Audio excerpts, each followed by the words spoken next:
Gracias por seguir en sintonía de La Clave. Continuamos con nuestra segunda invitada en esta mañana para dialogar lo que será el segundo debate del proyecto de ley orgánica que garantiza la interrupción voluntaria del embarazo en casos de violación. Hemos invitado a la asambleísta Yajaira Urresta. Gracias por estar aquí en La Clave. Sabemos que hace poco la Comisión de Justicia de la Asamblea sesionó para revisar esta decisión ya tomada, y se había definido también el plazo de 7 meses para mujeres mayores de edad y sin plazo para menores de edad en su momento. Sin embargo, esta definición había generado polémica y por esa razón se decidió resolver y aprobar la reconsideración. Bienvenida, Yajaira, cuéntenos un poco sobre estos plazos y en qué se basó. Muy buenos días, gracias la invitación a La Clave, un fuerte abrazo y un saludo solidario a todo nuestro país y sobre todo a esas mujeres y niñas víctimas por violación. Nosotros dentro de la Comisión de Justicia hemos recibido más de 49 comparecencias de expertos médicos, los mismos que nos han dado todo el aporte científico y también técnico para lo que es el aborto voluntario y sobre todo en un caso tan doloroso para una mujer que es el tema de la violación. Iniciemos por ahí, no es un tema del aborto en cualquiera de los ámbitos, es bajo una primicia negativa de una consecuencia que ha sido víctima ya una mujer que justamente es la violación. Nosotros tuvimos la primera moción por parte de nuestro compañero José Algualzaca, en la cual se estimaban 28 semanas dentro de lo que el análisis médico nos permitía. Pero obviamente la construcción de las leyes, la construcción de una realidad nacional se la hace en unión del pueblo ecuatoriano. Por tal motivo, nosotros pedimos una reconsideración del tiempo o la temporalidad de la interrupción del embarazo, justamente respondiendo a todos los análisis que el Ecuador entero lo hace y de la misma manera en compañía de los médicos. Por tal motivo, ya como segunda moción aceptada y también ya para un debate final dentro del Pleno, se ha propuesto 22 semanas para niñas menores de 14 años, las cuales lamentablemente el índice y el porcentaje es superior, estamos hablando del 88% de niñas violentadas de manera sexual menores de 14 años, a las mismas que se responde que esta ley les aproximaría y les permitiría avanzar con su toma de decisiones hasta las 22 semanas.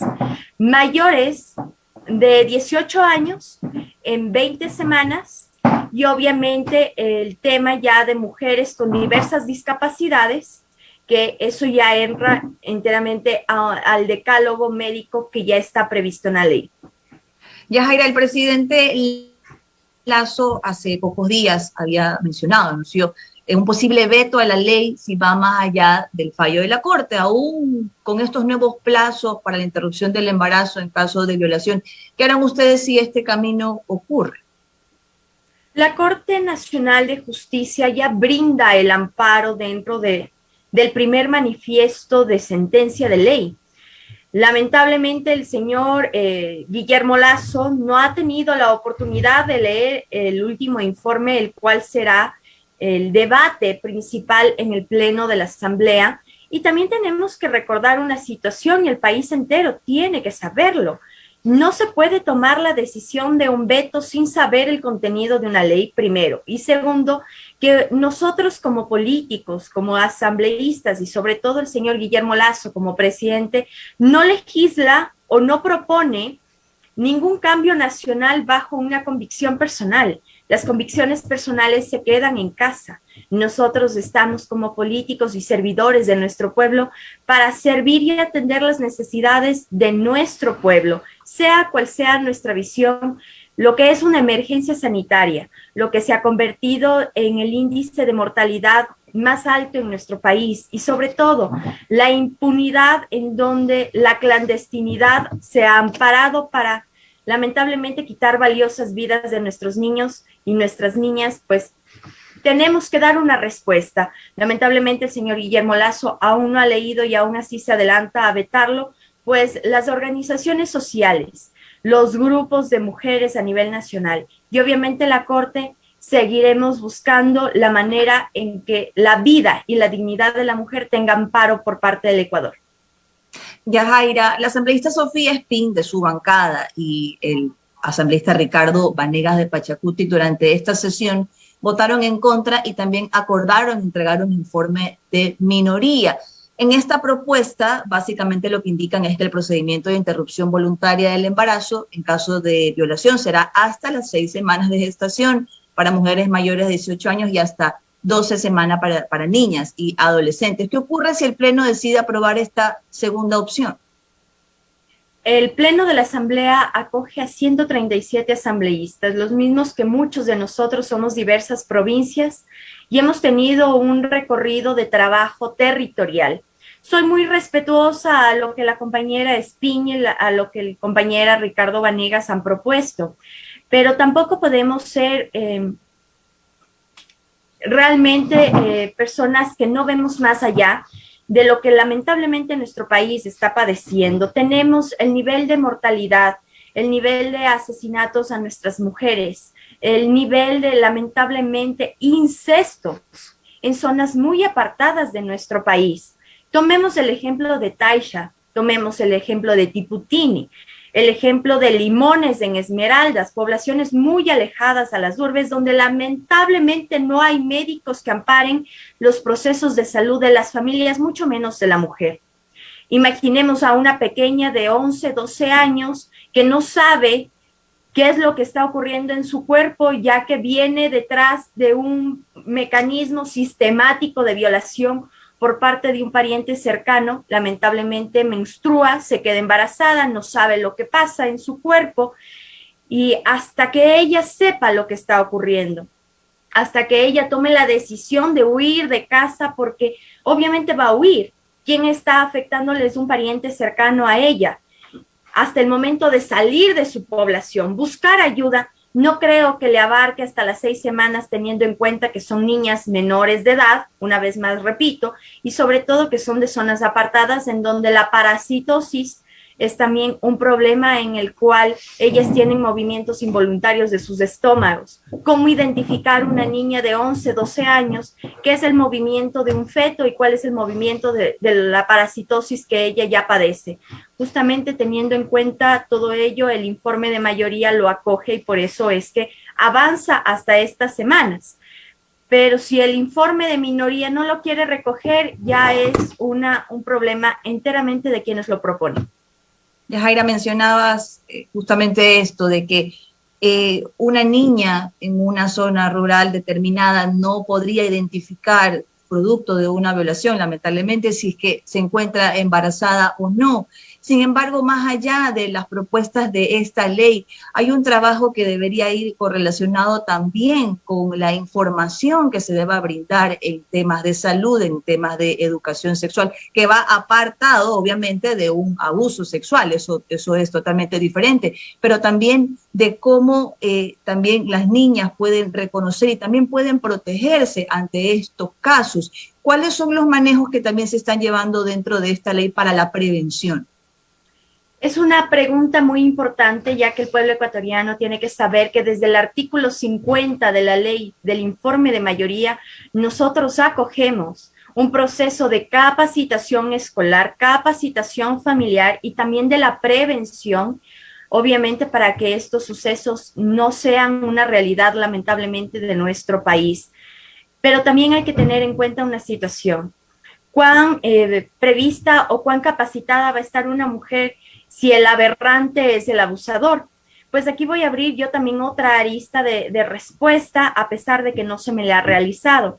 Se me ha preguntado múltiples veces qué pasa con el violador, porque esta ley no responde ante el violador, porque esta ley responde enteramente a una propuesta de salubridad y obviamente de forma sanitaria en cuidado de la mujer.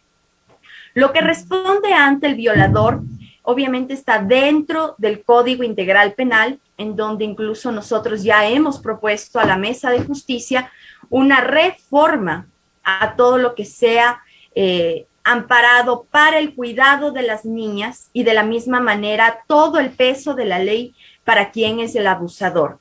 En la ley que nosotros estamos proponiendo incluso está que todo las pruebas, todos los hallazgos que tenga en sus manos el médico que atiende la emergencia sean amparados en cadena de custodia para que vayan a fiscalía estos parámetros de estas pruebas y se inicie un proceso investigativo en contra del abusador de esa menor o de esa mujer.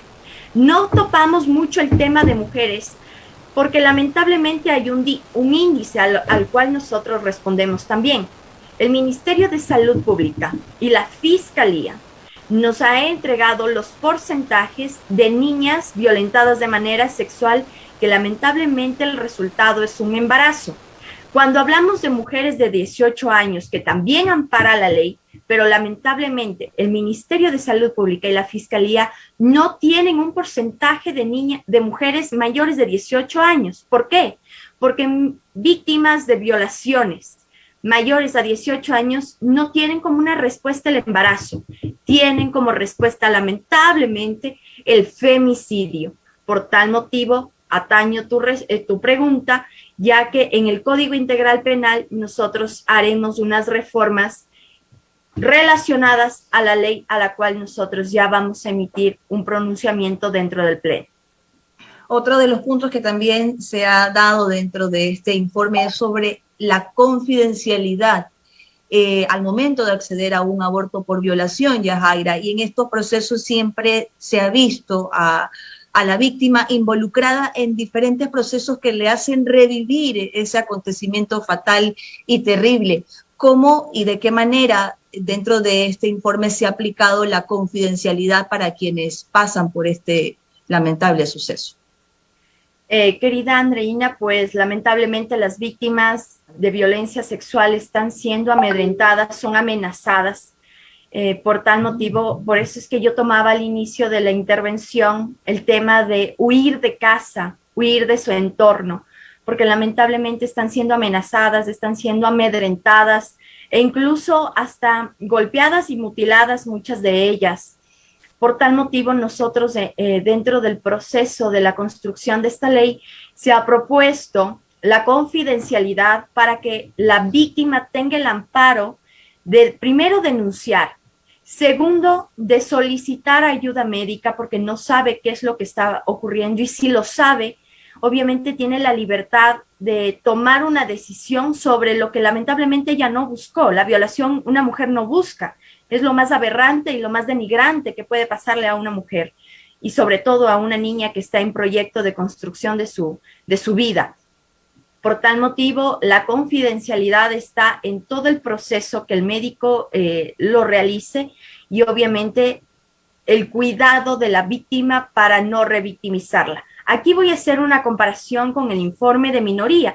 El informe de minoría solicita incluso un proceso de documentos notarizados, que la víctima vaya incluso a fiscalía, se remita a un médico legal, cosas que revictimizan en lo absoluto. Si es que la víctima ya llega a una casa de salud, si es que la víctima ya solicita una ayuda y el médico tratante de esa emergencia recoge todas las pruebas, no hay por qué llevarla de nuevo a la pequeña niña a fiscalía a que rinda de nuevo las versiones, a que se someta a un médico legal, si el médico tratante de la emergencia ya recogió todas las pruebas. Y esas pruebas estarán dentro de una cadena de custodia para que obviamente la fiscalía tome el amparo de estos procesos. Por tal motivo, nosotros resguardamos a la víctima, resguardamos obviamente sus procesos de no revictimizarla y también de una reivindicación de sus derechos, ya que por largo tiempo han sido violentados. Yajaira, ¿ya hay una fecha tentativa para el segundo debate en la Asamblea? Aparentemente, esta semana no será posible una agenda legislativa propuesta desde antes. estamos luchando, y ahí sí voy a utilizar la palabra luchar, con el presidente de la comisión, Alejandro Jaramillo, para que lo más pronto se lleve al pleno de la Asamblea. ¿Y por qué lo más pronto? Porque las víctimas no esperan, porque sus vidas lamentablemente se están perdiendo en este tiempo y lo que menos queremos es más impunidad. ¿Sienten ustedes que se sigue dando mucha resistencia, que esto de aquí no se está dando la vialidad necesaria, inmediata? Lo que nosotros vemos es múltiples aristas de informaciones nefastas, dramáticas, las cuales no son parte de esta construcción de ley, y justamente a muchos de nosotros, a los ecuatorianos y ecuatorianas, nos han llegado videos dramáticos de cómo le sacan a un feto el bracito, la piernita, y no son justamente los mecanismos que esta ley ampara. Tengo que aquí poner un alto.